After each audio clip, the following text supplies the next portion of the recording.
مسافر کتنا صحت مند کیوں نہ ہو، ٹھیک ہے، کشتی لڑنے گیا ہوا ہے، کشتی لڑنے کی خاطر اپنے شہر سے ٹریول کر کے گیا ہے، تو ابھی وہ ٹریولر ہے، حالت سفر میں ہے، تو اس کو روزہ معاف ہے، ٹھیک ہے. بس اس چیز کا خیال کرے کہ کھلے عام نہ کھائے پیے، کہ اس میں توہین اور بے حرمتی کا عنصر ہوتا ہے، لہٰذا اس کو روزہ چھوڑ دینے کی اجازت ہے، وہ روزہ نہ رکھے اور اپنا احتیاط کے ساتھ جو ہے کھانا پینا وہ کر سکتا ہے، کیونکہ وہ مسافر ہے. بعض مرتبہ آپ کے ڈیورنگ دا ٹریول سہولیات آپ کے گھر سے بھی زیادہ ہوتی ہیں. آپ کے گھر میں اے سی نہیں ہے لیکن جہاز میں اے سی چل رہا ہے، ٹھیک ہے، آپ کے گھر میں اتنی آرام دہ کرسیاں نہیں لیکن جہاز میں وہ آرام دہ کرسیاں بھی موجود ہیں. تو یہ سب کچھ ہے. لیکن بات یہ ہے کہ نبی کریم صلی اللہ علیہ وسلم نے فرمایا السفر قطعۃ من العذاب، سفر by its nature is an agony. آپ کا جو ٹریول ہوتا ہے یہ اپنی نیچر کے حساب سے ایک مصیبت ہے، یہ ایک عذاب ہے.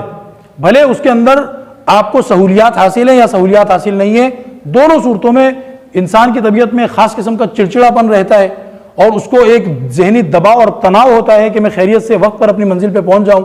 تو اس طرح کی چیزوں کو دیکھتے ہوئے خود سفر کو ہی ریزن قرار دے دیا گیا روزہ معاف ہونے کا، ٹھیک ہے. جیسے کہ سگنل کی لائٹ ہوتی ہے، جب لائٹ ریڈ ہے تو آپ کو رکنا ہے، بھلے آپ کو ادھر ادھر گاڑیاں نہیں بھی آتی بھی نظر آ رہی، کچھ بھی نہیں ہے، تو وہ لائٹ اب ریزن ہے.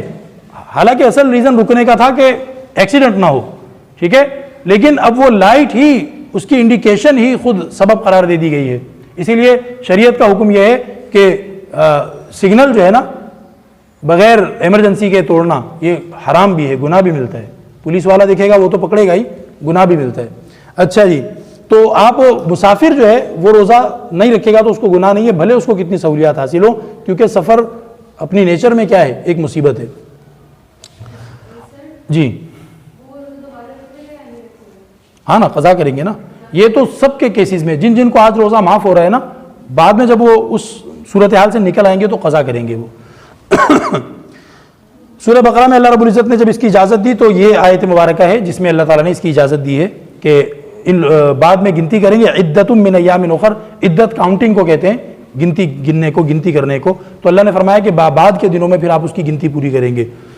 اچھا، اللہ تعالیٰ فرماتے ہیں یرید اللہ بکم الیسر ولا یرید بکم العسر، روزے کا حکم تمہیں مشکل اور سختی میں ڈالنے کے لیے تھوڑی دیا ہے، ٹھیک ہے، صرف تمہارے گناہ معاف کرنا مقصد ہے. لہٰذا بیمار آدمی تو وہ تو سختی میں پڑ جائے گا، اس کو پھر معاف کر دیا کہ تم بعد میں گنتی پوری کر لینا.